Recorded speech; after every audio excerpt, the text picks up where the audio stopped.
PNTL continua halo identificação da moeda falso centavos atos rua, nebe circula e reilaran.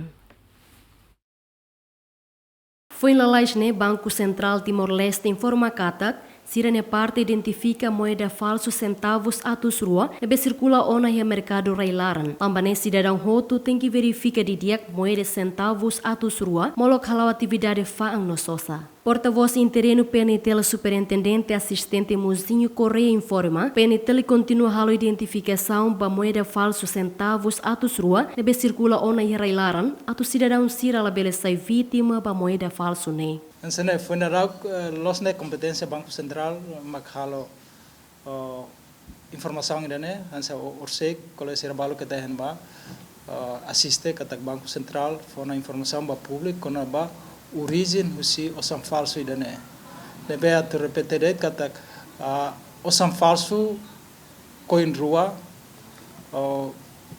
centavos 200 nebe identifica o Banco Central rasik depois entrega para de SIC PNTL hodi halo exame. Durante o exame descobre que são falso duni. Método exame né mais técnico mas a cara catete ita halo profiling.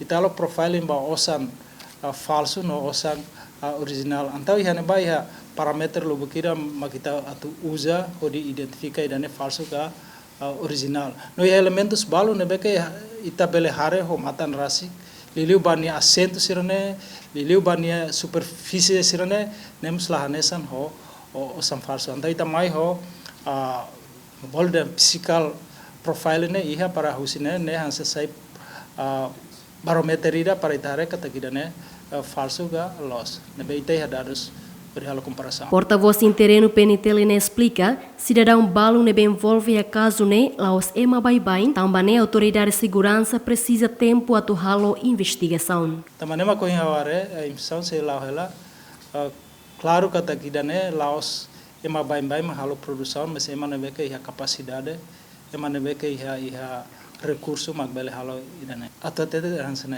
relação ao samfarso ne sansira nebe que sensitivo la lima. Nebe autor hira sesema knerser hausi lag bela tete fating idane.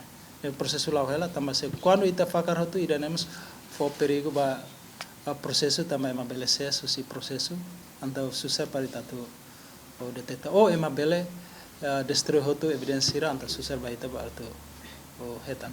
Antes nemos Banco Central Timor-Leste recolhe moeda falso centavos lima nulo, e o dólar atos tolo racing nebe circula e reilaran. Juliana Maria, GMN.